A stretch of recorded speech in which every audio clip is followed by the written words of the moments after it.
Everyone, আপনারা সবাই কেমন আছেন? আশা করি আল্লাহর অশেষ রহমতে খুব ভালো আছেন।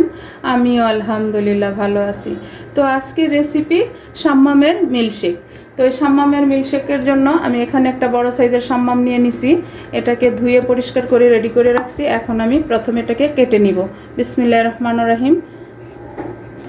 আর শাম্মাম যদি মিষ্টি হয় তাহলে তো মিল্কশেকটা এত টেস্টি হয়, সেটা কিভাবে বলে বোঝাবো। তো প্লিজ আজকের এই রেসিপিটা গরমে কিন্তু অনেকটাই আমাদেরকে শান্তি দিবে। প্রথমে কাটবো, কেটে মাশাআল্লাহ এত সুন্দর ফ্লেভার আসতেছে। বাসায় বানালে বুঝতে পারবেন বা শাম্মাম কাটলে বুঝতে পারবেন, অনেক সুন্দর একটা গ্রান চলে আসে। তো আজকের এই রেসিপিটা যদি আপনাদের কাছে একটুও ভালো লাগে তাহলে আমার চ্যানেলটাকে সাবস্ক্রাইব করবেন, লাইক করবেন, শেয়ার করবেন এবং কমেন্টস করবেন। আর সবচেয়ে বড় কথা হলো আমার রেসিপিটা ফলো করে বাসায় বানিয়ে খেয়ে দেখবেন। এই গরমে মন প্রাণ একেবারে ঠান্ডা হয়ে যাবে আজকের এই রেসিপিটা ফলো করে যদি বানায় আপনারা বাসায় খান। আর যারা ফেসবুক পেজ থেকে দেখতেছেন তারা পেজটাকে লাইক, শেয়ার, কমেন্টস করে দিবেন। এই যে শাম্মামটা কেটে নিলাম। এখন এই যে একটা ব্লেন্ডারের জগ নিয়ে নিলাম। এখন শাম্মামগুলা এর মধ্যে দিয়ে দিব। বিসমিল্লাহির রহমানির রহিম দিয়ে দিলাম। আর আপনারা চাইলে এটা চিনি ছাড়াও বানাতে পারেন। তো আমার বাচ্চারা খাবে তো একটু চিনি আমি দিব। এখন দিয়ে দিব আমি লিকুইড দুধ। এখানে আমি হাফ কাপ দুধ দিব। আর আপনারা যে যতটুকু বানান অতটুকু দিয়ে নেবেন। দিয়ে দিলাম। এখন দিব আমি 2 চামচ চিনি। যেহেতু শাম্মামটা মিষ্টি এর জন্য 2 চামচ দিলেই চলবে। দিয়ে দিলাম। এখন এই পর্যায়ে আমি 1 পিঞ্চ বিট লবণ দিব। আর এই শাম্মামের মিল্কশেকটা যদি দুপুরবেলা খাওয়া যায় তাহলে পেটটাও শান্তি হয়ে যাবে, শরীরটাও একেবারে চাঙ্গা হয়ে যাবে। এখন এই পর্যায়ে দিয়ে দিব আমি কিছু আইস। এখানে আইস না দিলে তো মিল্কশেকের মজাটাই হবে না। তো দিয়ে দিলাম। দিয়ে এখন এটাকে আমি ভালোভাবে ব্লেন্ড করে নেব। আর যারা ঠান্ডা না খেতে চান তারা আইসটা বাদ দিতে পারেন। এখন আমি এটাকে ব্লেন্ড করে নিব। হয়ে গেল আমার একেবারে অল্প সময়ের মধ্যে মিল্কশেক বানানো। দেখেন মাশাআল্লাহ, এই যে একেবারে মিহি হয়ে গেছে। তারপরও যদি আপনারা মনে করেন যে ছেঁকে নেবেন, ছেঁকে নিতে পারেন।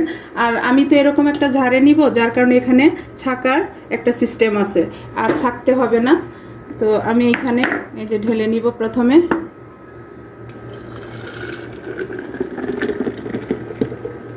এখন এইখানেও আমি কিছু বরফ কুচি দিয়ে দিব। দেখেন মাশাআল্লাহ আমার দুপুরে পেট ঠান্ডা করার মতো একটা মিল্কশেক রেডি হয়ে গেল। এখন আমি যে গ্লাসের মধ্যে দিয়ে দিব। এই যে দেখেন, এই এই এই প্রথমে দিয়ে দিব একটু করে আইস। আমি কিন্তু হাত দিয়েই দিচ্ছি কারণ আমার হাতটা ধোয়া আছে। তো প্লিজ আপনারা বাসায় অবশ্যই এই শাম্মামের মিল্কশেকটা তৈরি করে খেয়ে দেখতে পারেন। আশা করি অনেক ভালো লাগবে। আমার মেয়ে তো আইস অনেক পছন্দ করে, এই জন্য অনেক দিতেছি আমি ওর জন্য, ও খাবে। এই যে এখন আমি এই যে ঢেলে দিব। বিসমিল্লাহির রহমানির রহিম।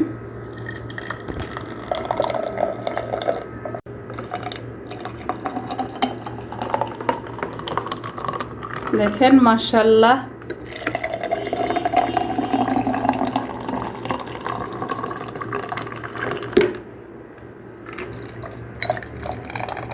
ঠান্ডা ঠান্ডা শাম্মামের মিল্কশেক থাকলে দুপুরবেলা বললাম না, শরীরটা একেবারে চাঙ্গা হয়ে যাবে।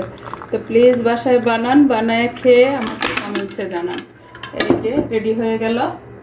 এই যে হয়ে গেল আমার ঠান্ডা ঠান্ডা কুল কুল শাম্মামের মিল্কশেক। এখন একটা করে স্ট্র দিয়ে দিব আর সবাইকে সার্ভ করে দিব। তো প্লিজ আমার ভাই বোনেরা আপনারাও চলে আসেন এই ঠান্ডা ঠান্ডা মিল্কশেক খাওয়ার জন্য। দেখেন মাশাআল্লাহ এত টেস্টি এই মিল্কশেকটা বাসায় খেয়ে দেখতে পারেন। আশা করি অনেক ভালো লাগবে, নিরাশ হবেন না। তো আমি একটু ট্রাই করে দেখি কেমন হয়েছে। বিসমিল্লাহির রহমানির রহিম।